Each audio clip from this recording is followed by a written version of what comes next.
another in the series of presidential profiles, Harry S. Truman, 33rd President of the United States. With great humility, I call upon all Americans to help me keep our nation united in defense of those ideals which have been so eloquently proclaimed by Franklin Roosevelt.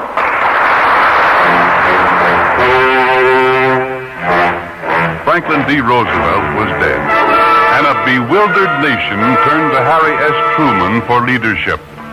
It was a challenge and responsibility he had never expected. Born in Missouri, Truman spent the first 33 years of his life as a farmer, building the family farm into a prosperous business. At the age of 17, he was denied admission to West Point because of poor eyesight. But 16 years later, during World War I, he saw extensive combat duty and returned home as a captain. Following his discharge, he opened a men's clothing store. The business failed, and at the age of 38, Harry S. Truman embarked on a new career, politics. Elected to the United States Senate in 1934, Truman supported the policies of Franklin Roosevelt during the Depression and continued the support during World War II. Truman liked being a senator. He intended to continue in that role. It's been my privilege to be a United States Senator for the past 9.5 years, and I expect to continue the effort which I've been making in that capacity as a United States Senator to help shorten the war and win the peace under the direction of our great leader, Franklin D. Roosevelt.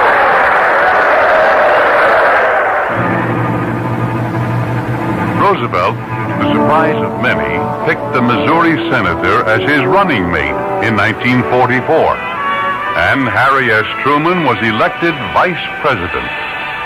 And then on April 12th, 1945, Roosevelt died in his sleep. And the mantle of presidential power shifted to Truman's shoulders. The nation was stunned. And Truman himself said, "The moon, the stars, and the planets have fallen on me. If you ever pray, pray for me." I shall attempt, as I've attempted in these other crises, to meet your expectations. But don't expect too much of me. I must have your help and your support. 4 weeks after he took office, VE Day arrived with the fall of Nazi Germany. 3 months later, Truman made the most agonizing decision of his life. On August 6th, 1945, the world's first atomic mushroom cloud rose over the shattered Japanese city of Hiroshima. The world will note that the first atomic bomb was dropped on Hiroshima, a military base. We won the race of discovery against the Germans. We have used it in order to shorten the agony of war, in order to save the lives of thousands and thousands of young Americans. We shall continue to use it until we completely destroy Japan's power to make war. 2 weeks later, Japan surrendered, and World War II was over. Now Truman turned his efforts toward rebuilding, both at home and abroad. Domestically, he tried to push his Fair Deal program through a hostile Congress. Overseas, he sought to bolster the war-torn economies of Europe through the Marshall Plan. And when Russia threatened to take over Greece and Turkey, the president conceived the Truman Doctrine to provide aid to those beleaguered countries. Greece must have assistance if it is to become a self-supporting and self-respecting democracy.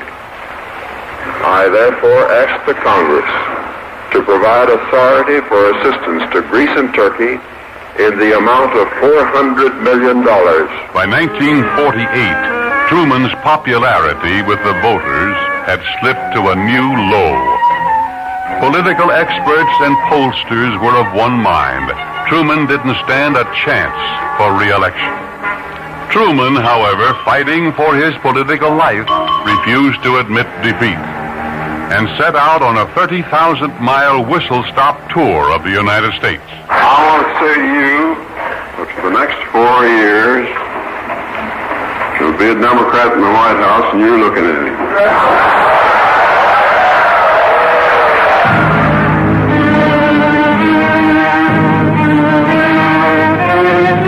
And when the final ballots were counted, Harry S. Truman was re-elected President of the United States. It was the greatest political upset in American history.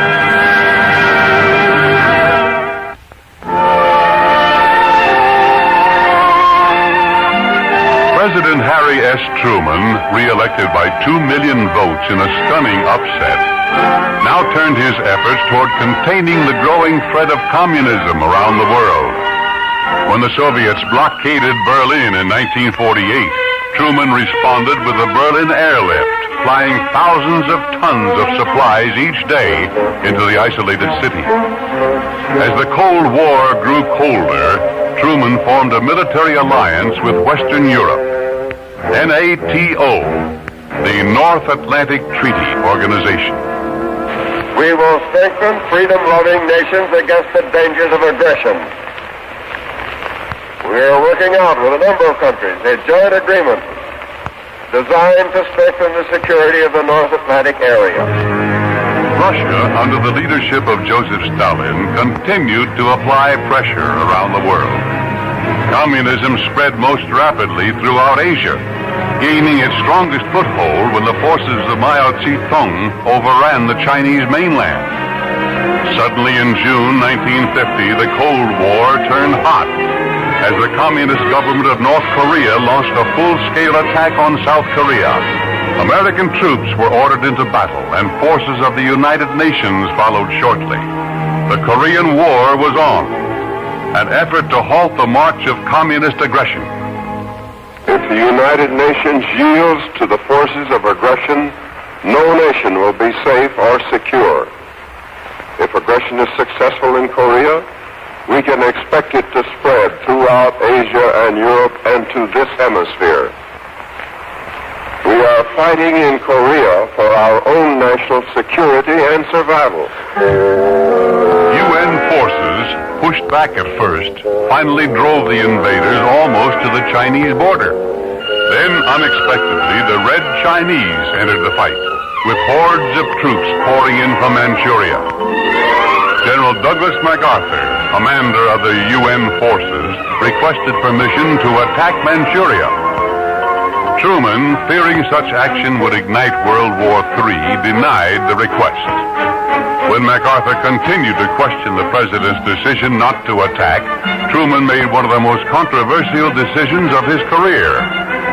There could be only one United States commander-in-chief, said Truman, and therefore he was relieving MacArthur of his command in Korea. I have therefore considered it essential to relieve General MacArthur so that there would be no doubt or confusion as to the real purpose and aim of our policy.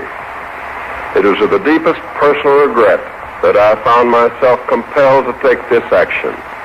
General MacArthur is one of our greatest military commanders, but the cause of world peace is much more important than any individual. The dismissal of MacArthur stirred a nationwide uproar, but Truman believed that his action had prevented a possible nuclear war with Russia. As the Korean War continued to drag on month after month, a new military hero rose to capture the affection of the American voters, Dwight Eisenhower, the Republican nominee for president. Truman had already decided not to run for re-election. He had served long enough. He wanted to retire. I shall not be a candidate for re-election. I have served my country long and I think efficiently and honestly. I shall not accept a renomination. I do not feel that it is my duty to spend another 4 years in the White House. Truman returned to his Independence home, gaining fame with each passing year as a respected statesman. Succeeding generations would see Truman in a new perspective, as the accomplishments of his administration had the light of history cast upon them. It had been a long and difficult road for a man from Missouri, and he had traveled it with faith and courage. His role as America's leader had begun on that gloomy day in 1945 when Franklin Roosevelt died, and Harry S. Truman had begun it as he lived his life with a prayer. At this moment, I have in my heart a prayer. As I have assumed my heavy duties, I humbly pray Almighty God, in the words of King Solomon, give therefore thy servant an understanding heart to judge thy people, that I may discern between good and bad. For who is able to judge this thy so great people? I ask only to be a good and faithful servant of my Lord and my people.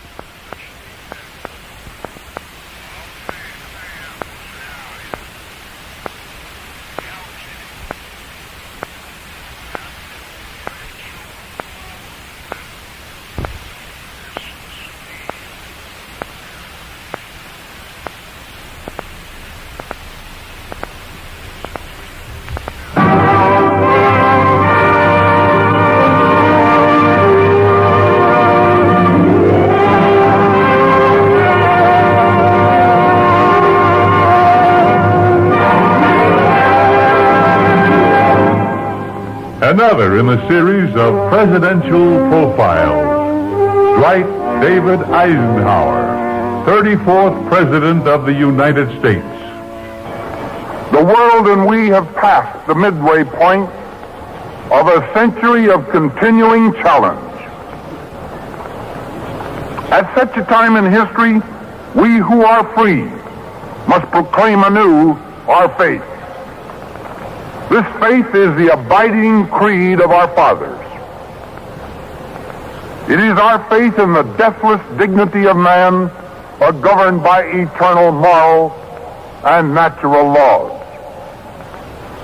This faith defines our full view of life. It establishes beyond debate those gifts of the Creator that are man's inalienable rights, and that make all men equal in his sight. It was the age of anxiety, the Cold War of the 1950s, and the American people scanned the political horizon for a man of strength and character. They found that man in Dwight David Eisenhower, the most celebrated military hero since Ulysses S. Grant. It was the perfect Horatio Alger story, from farm boy to president. Born in Texas and raised in Abilene, Kansas, Eisenhower's advancement through the military ranks was slow following his graduation from West Point in 1915. His sole ambition was to achieve the rank of full colonel, an honor he achieved while serving as General MacArthur's assistant in the Philippines during the 1930s.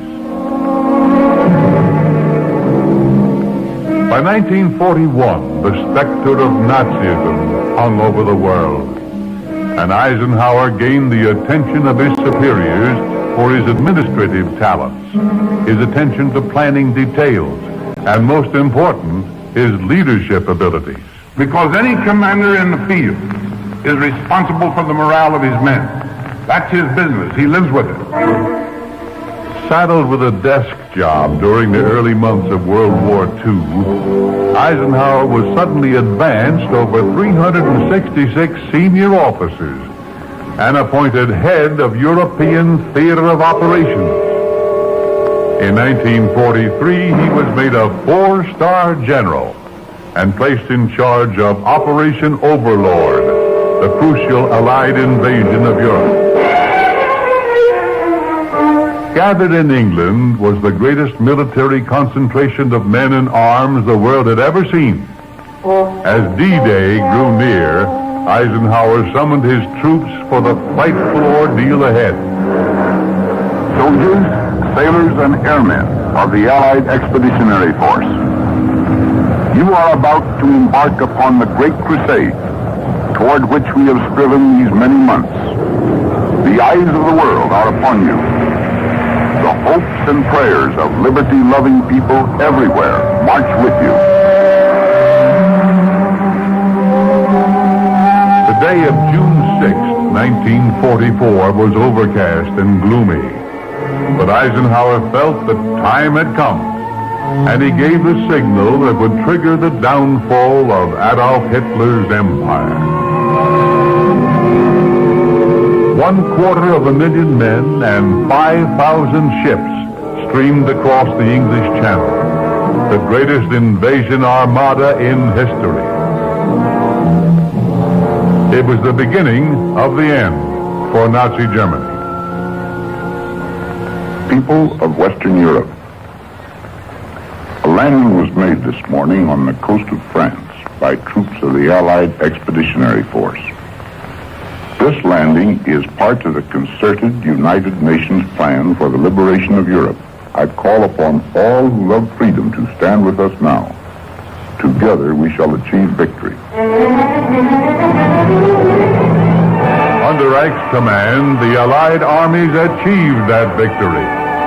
And General of the Army Eisenhower returned to America as one of the great heroes of the century. He longed for retirement, but his appointment as president of Columbia University raised speculation that he would enter national politics. Eisenhower repeatedly denied that he had any political aspirations.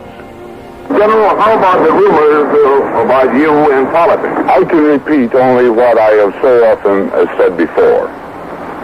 I intend to have nothing whatsoever to do with partisan politics. I will never seek political office. Twice, Ike refused to run for office. But by 1952, the frustrations of the Korean War had created an overwhelming public demand for the hero of World War II. The voters wanted security. They wanted Ike. And the Republican Party drafted Eisenhower as their presidential candidate. It is with pride that I place before this convention for President of the United States the name of Dwight David Eisenhower.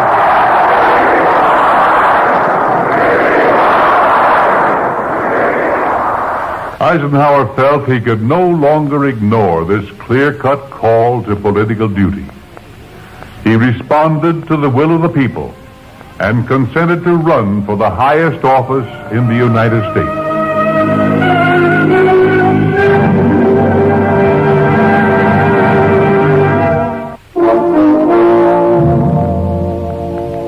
In 1952, the public was troubled by inflation, the charges of a mess in Washington, and most important, the Korean War.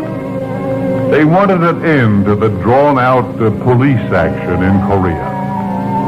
Dwight David Eisenhower promised peace with honor.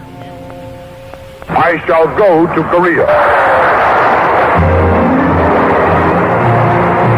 Ike's popularity and charm proved an irresistible force, and he was swept into the White House by a huge majority. 6 months after his inauguration, the Korean War was ended.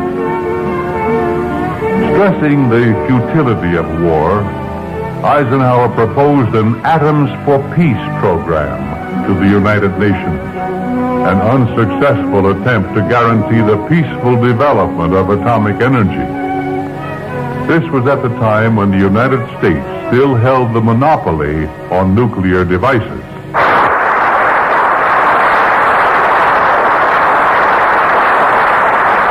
Coming months will be fraught with fateful decisions.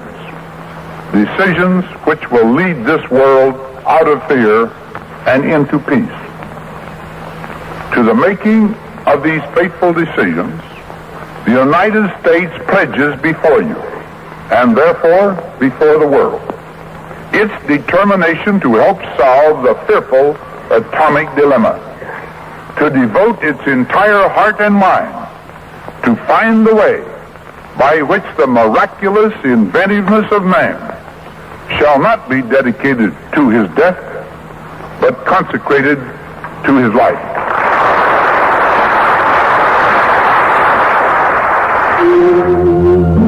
Continuing threat of nuclear destruction inspired Eisenhower to push for the Geneva Conference in 1955. Meeting with Russian Premier Khrushchev and leaders of the French and British governments, Eisenhower startled the conference by suggesting that they adopt an open sky policy, permitting aerial inspection of each country by the others.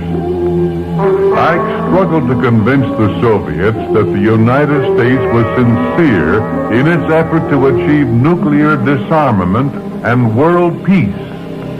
We stand ready to engage with any and all others in joint effort to remove the causes of mutual fear and distrust among nations, so as to make possible drastic reduction of armaments.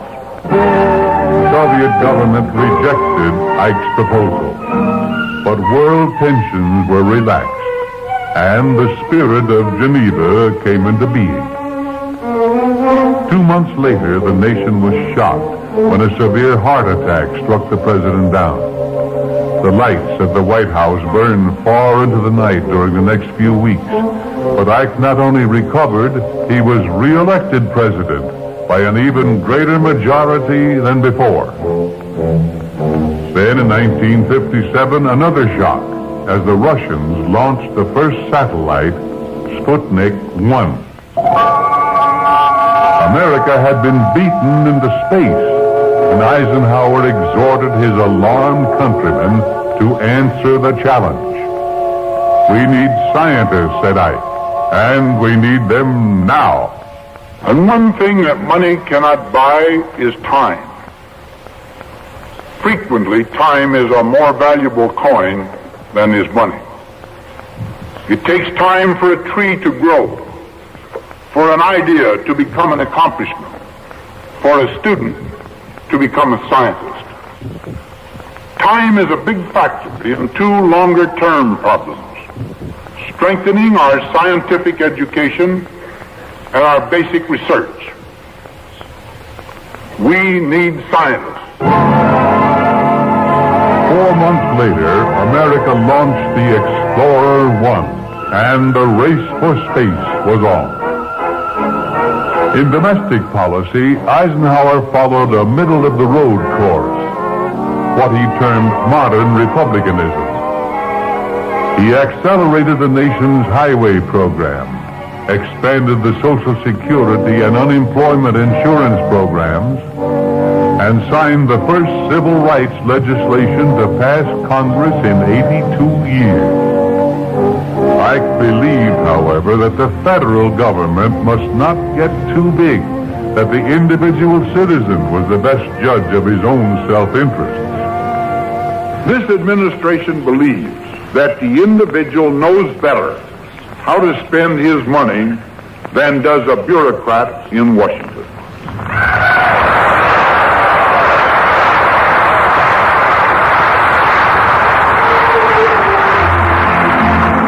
Ike finally realized his dream of leisurely retirement when he left the White House in 1961, though he remained active as a respected statesman and the nominal head of the Republican Party.